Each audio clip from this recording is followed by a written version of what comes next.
came like a king and left like a legend. Zero people. That's one of the most stupid questions. Zero people. I play all my season. Was shit. Welcome to Italian Wednesday. Well, a lot of things are happening this week. We have some amazing midweek clashes, including Juventus-Atalanta and Inter against Napoli. Those are amazing games. We're going to preview this all and review what happened in last week's match day. This and much more in today's Italian Wednesday. So yeah, guys, welcome to Italian Wednesday. Very interesting games that happened, and the next weekend also promises a lot. Ste, can you help us break down what happened and what's going to happen? Yes, of course I can, Alex. And hi, Marco. How are you? All good, thanks. All good. Can't wait to discuss this. Yeah, that's nice. You know, I actually love the midweek matches because it feels like you're in the weekend while you're not yet. I don't know if you have the same feeling. Yeah, to be honest, it's nice. We used to have European League competition. I think that the breaks that the national teams were putting in weren't really the same, but I'm quite excited for this midweek league session and a couple of interesting games as well, right? All right, yes. But to start with, I mean, we have Udinese-Crotone, which might not be the most interesting match, but are we going to see some they will fail action or not? What do you think, guys? Well, Udinese really jumped back from the shambles that it was in the first, I would say, 7 games of the season. Finally managing to get a couple of wins. Crotone just got the first win in Serie A. However, the team looks quite weak. They don't really have anyone that can take the team with his quality and lead it to success. It really relies on a lot of counterattacks and a little bit of luck, if you wish. Udinese is quite far ahead in this matchup. Yeah, I totally agree. And with the wingers such as Pussetto and maybe they will fail if he starts playing more consistently, we can see some action, nice action, I think. And after we have another match of which Marco should be the expert, meaning Benevento against Lazio, the clash against the Inzaghi brothers. What's going on? Inzaghi derby, indeed. Well, Lazio, if I must be honest, is really struggling at the moment in form. And when I say at the moment, I mean since the beginning of the season. They did manage to go through the group stage. However, unexpected loss against Verona last weekend really shows the poor moment of form that the club has. Again, if you look at the two teams, I think it's a no-brainer. The Lazio is ahead. However, I do expect some surprises. And to be quite frank, a couple of goals as well. Probably something like a 2-1, 3-2 result wouldn't surprise me. And now, tomorrow, we have at 6:30 one of the two big matches of the week, which is Juventus against Atalanta. So we have Atalanta in the middle of the Papu Gomez drama, and a Juventus which seems to start playing more cohesively together. So what's going to happen, Alex? Yeah, I'm quite interested for this one. I think Atalanta is delivering subpar to what we were expecting, or maybe the other ones are delivering more, actually. They're sitting in 8th. They have one game less, although would make a lot of change in terms of their position. It's quite an interesting match, I think, of the two styles. Maybe we will be able to see a Juventus that really needs to go for this because they will have a chance this midweek to gain points against the teams ahead should they win this match. So it's going to be an interesting one because Juventus can't stay cagey and Atalanta does not know how to play cagey football. So it's going to be quite interesting to see what's happening. But there's also the Gomez drama, right? That I think is going to be one of that everyone will be looking how Atalanta can adapt without his captain on the pitch. Yeah, so according to the rumors, Papu Gomez might actually be on the bench tomorrow, but that of course does not mean that he's going to actually play, and it also does not mean that the drama was resolved. because Gomez himself tweeted that he's going to leave Atalanta in January, so next month. And when he does so, I believe that it's very likely. I mean, unless he pulls out a messy move when he says that he's going to leave and then he does not, he's probably going, I think, at this point. But how much money will they be able to get for him? I mean, he's such like the amazing player that he is, but at the same time, he's 32 years old, so they can't get too much from that. If I were like the head of some Serie A or even abroad team, for Papu Gomez, I would at least give 15 to 20 million, I think. But just because he's an amazing player, but at the same time, he's probably in his last years at his best, at his peak. And I don't think there's much money in him no more. It's really about 1-2 years of a high quality, and then that's it. So more than 10 million, I think it's gonna be way too much money to spend for him. And I guess the big difference is if he's gonna stay in Serie A, there's the chance that the amount of money will be higher. If you're gonna go to the Arab Emirate, then probably it's even gonna be for free or a couple of millions, just because he wants to leave. Period. Yeah, indeed. And talking about being at your peak, tomorrow we also have Verona against Sampdoria. What an amazing team Verona is, guys. Like when they got to Serie A 2 years ago, I think it was, everybody seen them as the probably last one and the first one to be relegated. And instead, in the last 3 years, they've just been amazing. And every year they're getting better. They're now the 6th team on the ladder, I think. Is it correct? The 7th. The 7th, yes, but still very, very strong. They won against the with the third lowest wages. With the third lowest wages on the league. So, but on the other hand, we have a Sampdoria which is also doing fine, and Ranieri has done a good job with them. Of course, at the beginning of the year, I was saying that Sampdoria would be relegated, but we are the worst football podcast, so that makes a lot of sense. And so we'll see what's going to happen. And then we have the also new entry Spezia against a Bologna, which is not at its best, shall we say? Yeah, Mihajlovic there are rumors about Mihajlovic leaving were he not to win this or the next game. So the situation is quite dire.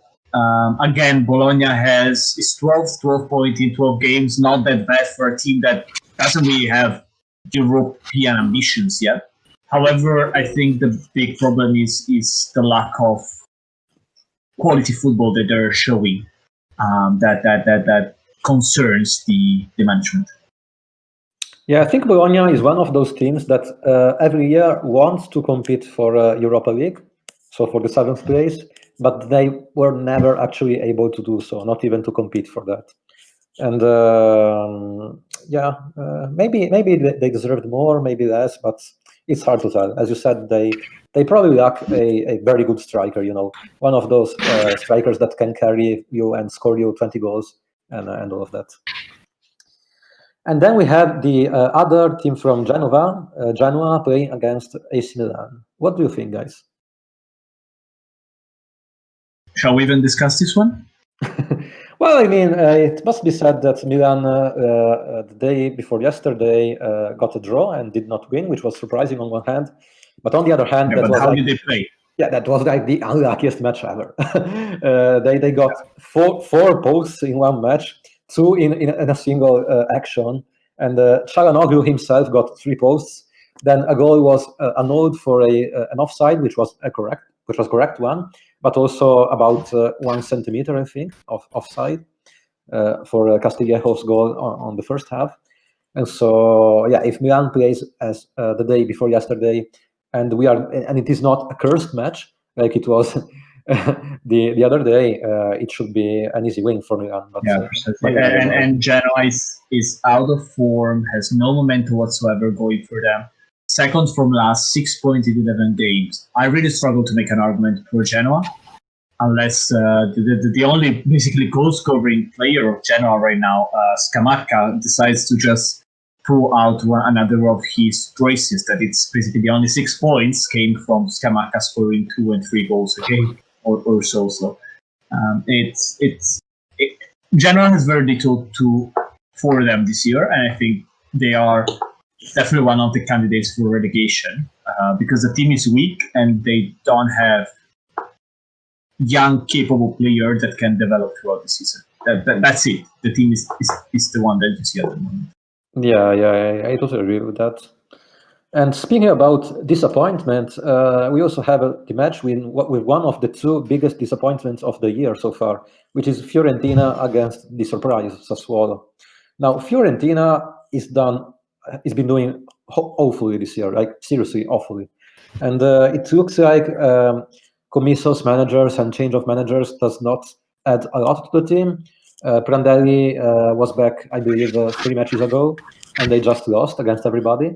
And now relegation seems actually way closer to them than they were definitely hoping for. So on the other hand, we have Sassuolo playing amazing this year, and all the Zerbis managing, getting some results. So what's your take on this match, Alex? I think it's quite interesting is from the Fiorentina perspective. I mean, not that I'm already bored of Sassuolo or anything, but somehow the top of the table, they're so close that we can't really, draw any conclusion and say, oh, clearly these guys are going to play for Europa League or Champions League. We still don't know the split up there in the top 8 or 9. But Fiorentina is a big shock for me. The way let's be honest, they should be around those 8th or 9th spots. They are so in terms of how much they pay their players. They have Ribéry, which is an amazing player still, despite his age. So, in this case, you need to start asking questions about the way they're managing the club, because it's not possible that Fiorentina, who has to be honest, one of the best youth academies in Italy, popping out players like Chiesa and Bernardeschi, and now all of a sudden they seem like we're going for youth, and now they're lost in transition. I mean, they all miss Pioli right now, right? Yeah, I believe they do so. Yes. Marco, here's a very specific question for you. So, if you had full power on Fiorentina and you could just change one player, what kind of player would you add to Fiorentina to make it better, and why? If I had full power, I would change the manager. But given that that's not the question, I would definitely buy a very consistent striker. I think right now they have many subpar striker for Serie A. They have Vlahovic. They are trying to adapt players such as Callejon or Ribéry as a striker, that they both are 33 plus, and Ribéry 37. And they never have really played as a first striker or falso nueve or anything like that. So I think it's absurd to expect for a player to learn a new position and have the automatism at that age, no matter how good that player is. And then they have Kouame, that it's a second striker. They missed someone. They wanted to get Piatek very strongly in the transfer window. And despite Piatek not being the Genoa or the early Milan Piatek, I still think it would have been a very good player for Fiorentina. I think they have too many players that are very similar right now up front, and they need someone strong. Even if not extremely good at goal scoring, they would add so much balance to the team. The capability of keeping the ball up front, passing it back, because the midfield is quite good with Castrovilli, Amrabat, Bonaventura, and the rest of them. So I think there is a lot of quality, but they need some presence up front, which you don't have, only small strikers. That's really a pain. Yeah, totally agree. And well, then we have a match which actually, guys, sounds like kind of anonymous, which is Parma against Cagliari. I do not have high expectations for this match, not expecting a lot of goals. So it might, maybe they're going to surprise me, but it might very well be one of those matches which everybody quickly forgets. And I'm sorry, Parma and Cagliari fans, if you are hearing this, but that's what I think. And we are the Worst Football Podcast, so we always say what you think. But then tomorrow we have the second big match of the week, which is Inter against Napoli. And this is is this an interesting one? We have Inter finally getting some results, at least in the Serie A, even though not in the Champions League, as we know. And Napoli, who's also doing very well recently. Lozano in top 4, even though Osimhen, their striker, is still injured. With the help of Dries Mertens, they're still pulling off some very good results. So who's gonna take the match, Inter or Napoli? That's a quite interesting one, right? I think Inter coming with 4 wins in a row in Serie A, despite their European collapse. Napoli with 3 in a row. It's looking like a very juicy match. Let's not forget that Napoli is just 1 point behind Inter, but Napoli still has that asterisk of the loss 3-0 against Juventus, because they were not there to play it. So technically, Napoli, they could be at least on par with Inter in a normal season, or even above them. It's quite interesting match. Inter now has only the Serie A to play for, basically. It's going to be quite interesting and a lot of pressure for Antonio Conte, right? I mean, it's either this year or no year, right? Yeah, totally.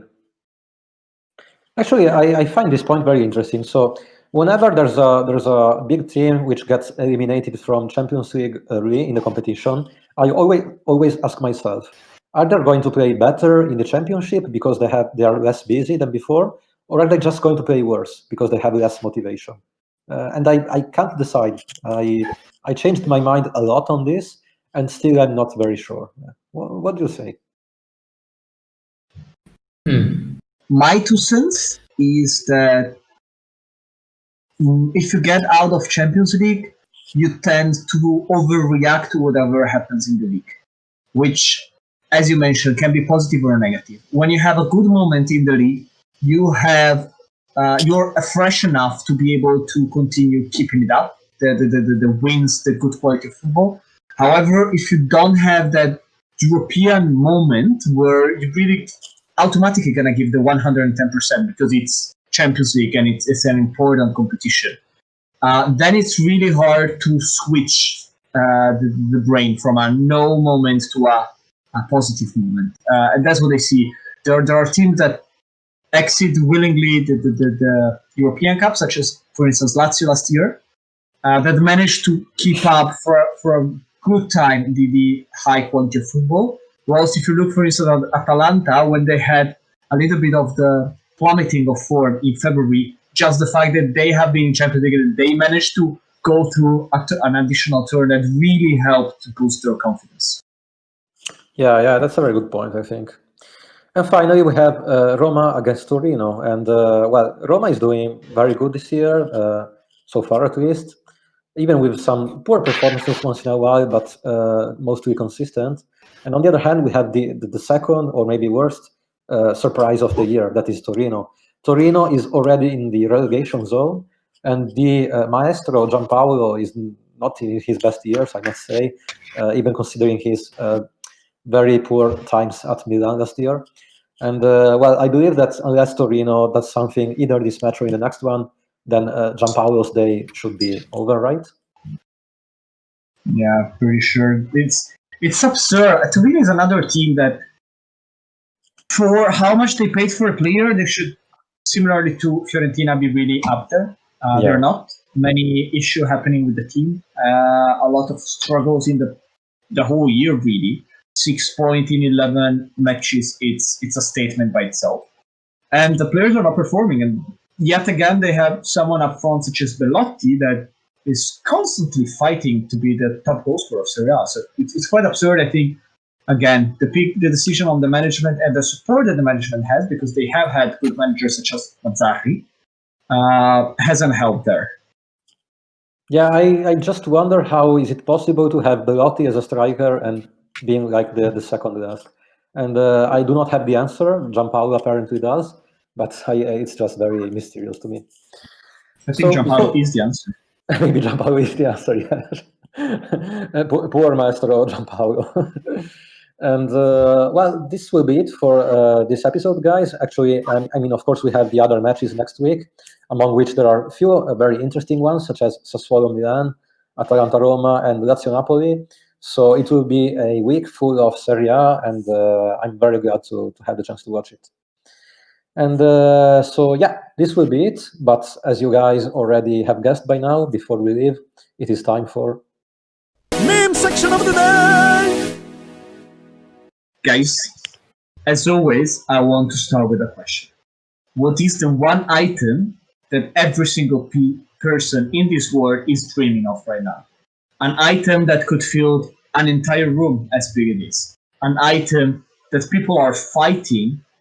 And last time I checked, there was a line for 100 pieces, and there were more than 100,000 people trying to get one of those 100 pieces. You know what I'm thinking of? It's the PS5. I thought it was toilet paper. Toilet paper, that's a good one with the new round party.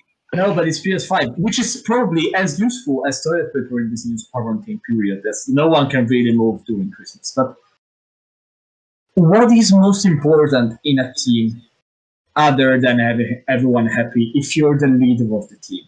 And what did the god amongst humans himself, Ibrahimovic, do to even further boost the happiness and the thrive and the excitement of all the Milan players? Buying a PS5 for everyone. There's literally 100,000 people that cannot get a single PS5 for themselves. Ibrahimovic, Tascos, Bim Bam Bush, one PS5 for each of the players of the first team, 25 PS5. See you guys, I did it, and leaves. But the best part is that was not it. Lukaku, the best striker, arguably the best striker of Inter Milan, so the other team in town, he was jealous that Ibrahimovic did the same. So he tried to do the same, but only got 11. That's where you realize who's really a good top striker and who is not. That's when you realize that Milan, the city, has a king, which is Lukaku, and a god, which is Zlatan. Correct. But with that, thank you guys for listening. We'll see you. Rather, you can hear us tomorrow with the Iberian Thursday. Thank you very much, Alex and Stefano, for being here with me and the listeners. And talk to you soon. Thank you all. Cheers. Bye.